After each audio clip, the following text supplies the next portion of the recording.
I'm back up, Mike. Okay.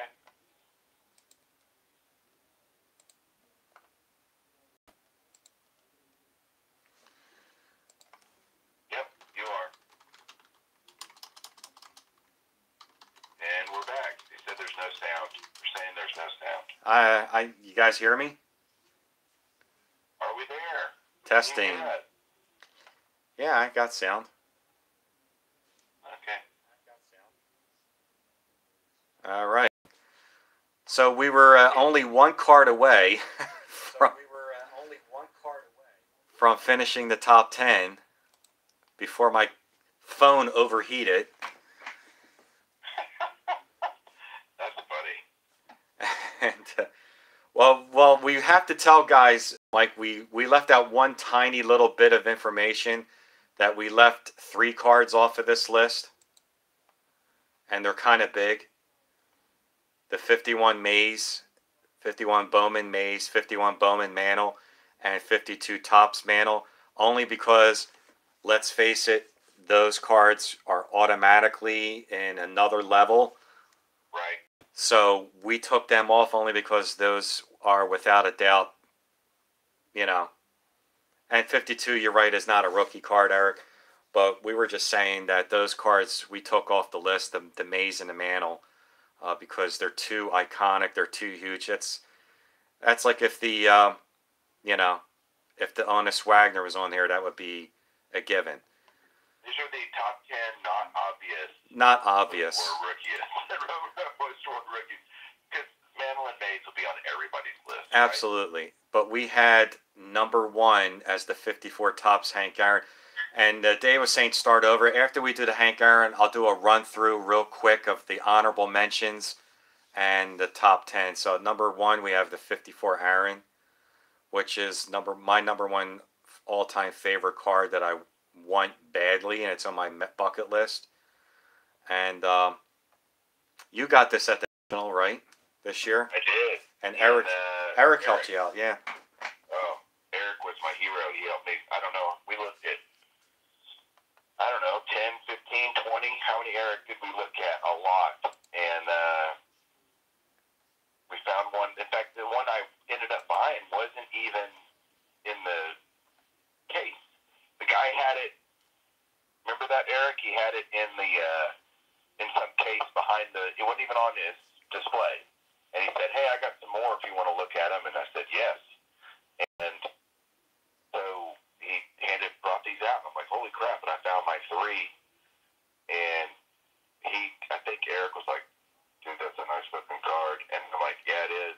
And so he held it for me. I said, "Hey, put that back. Don't put that on display.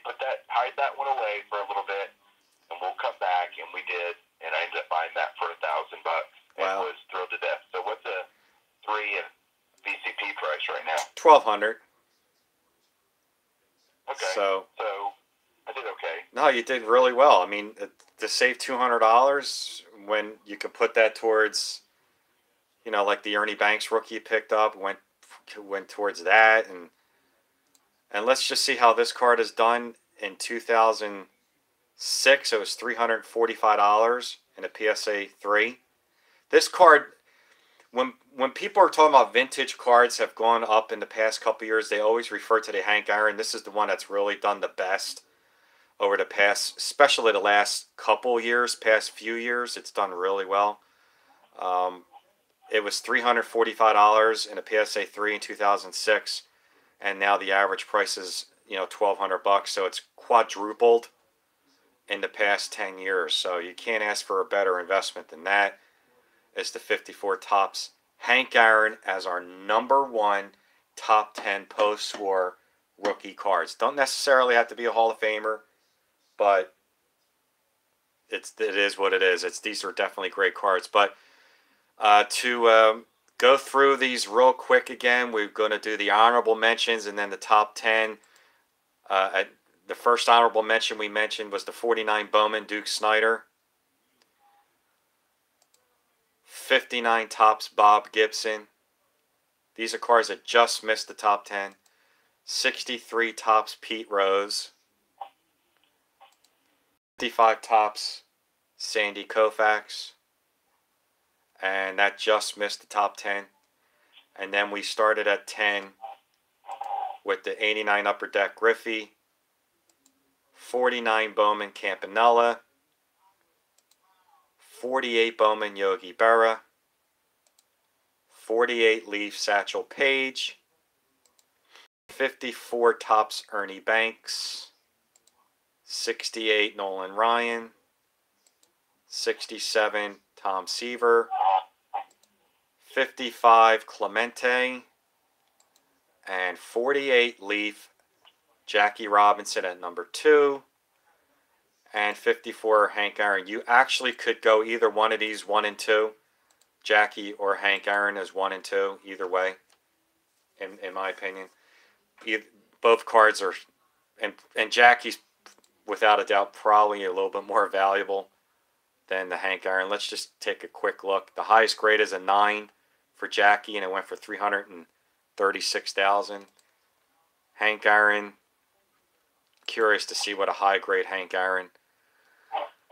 A 9 went for $156,000. A 10 went for $357,000. So yeah, the Jackie might be should be number 1 probably over the and Dave was saying Rose is an awesome card.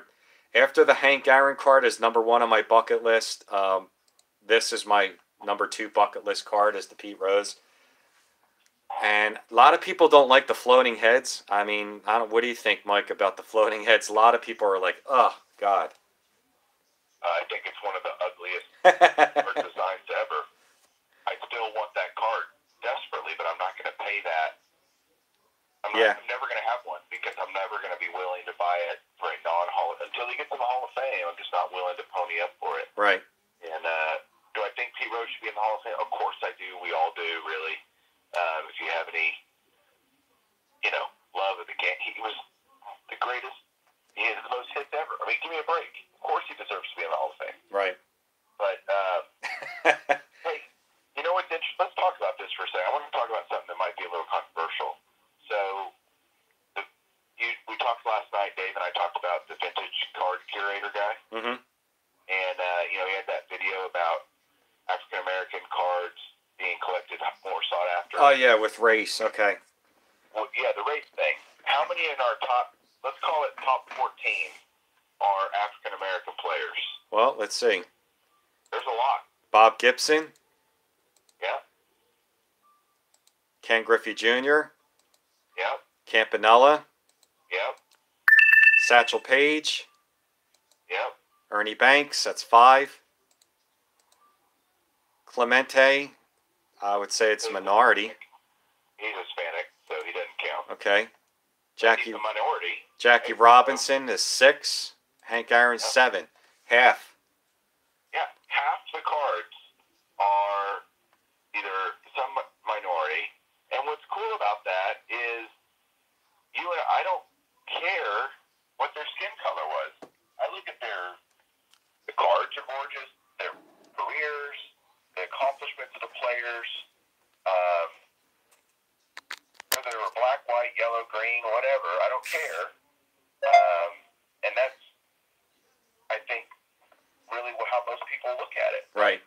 Do you care what race the person I can care less. I mean, right. I can care less. I mean, my number 1 card is Hank Aaron that I want, and number 2 is the floating head.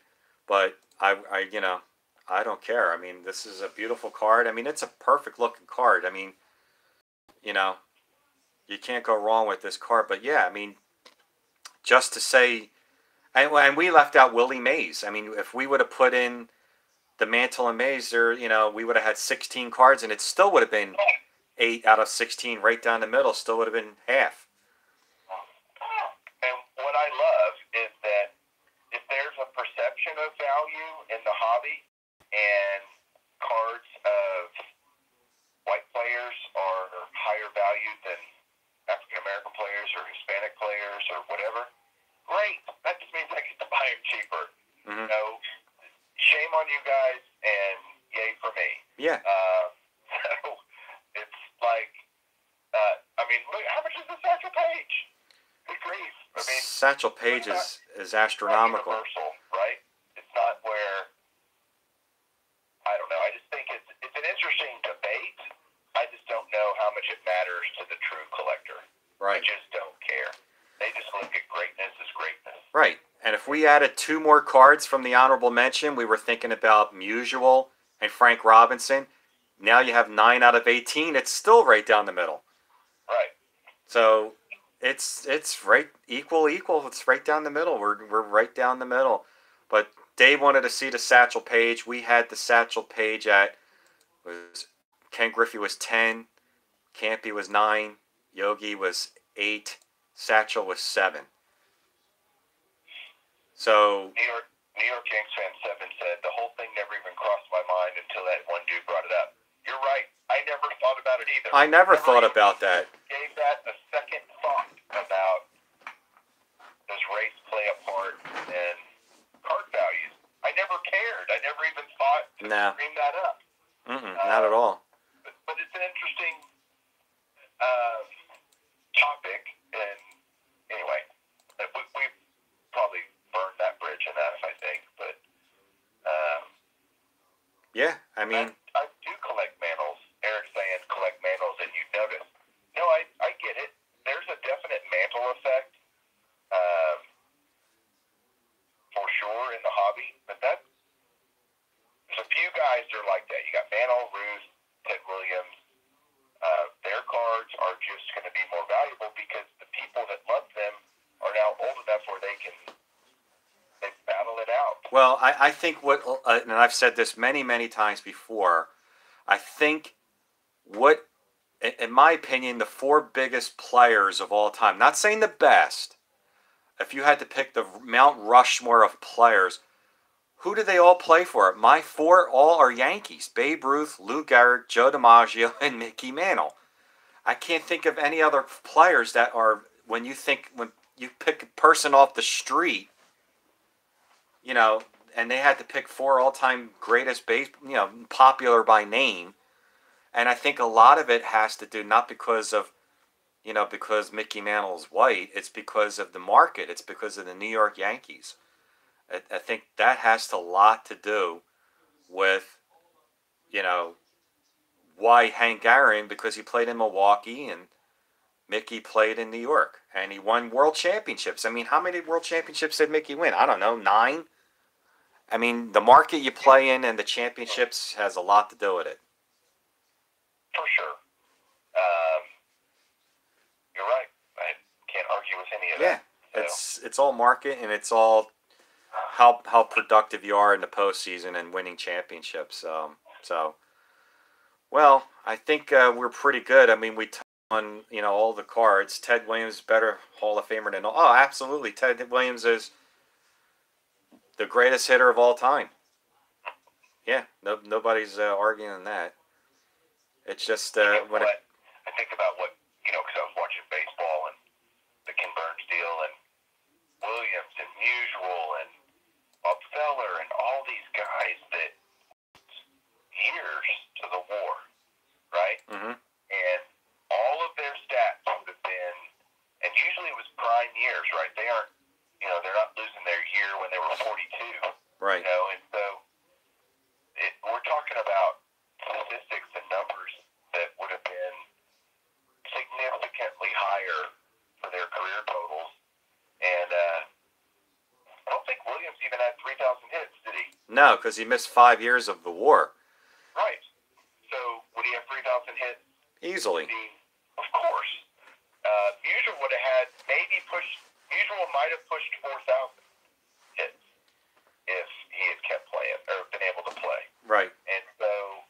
Yeah, Ted Williams he missed 3 years for World War II and 2 years for Korea. That's 5, and those 5 years, we're talking 5 years in prime part of his career. Like World War II, he was in his early 20s. Right. So you could have averaged 3 years right there. I mean, Ted. I think Ted finished with around, I'm guessing, 2,700 hits. So 5 years, he would have had probably 3,500 hits easily. Yeah. I just looked. Musial only missed 1 full season due to the war. Yeah.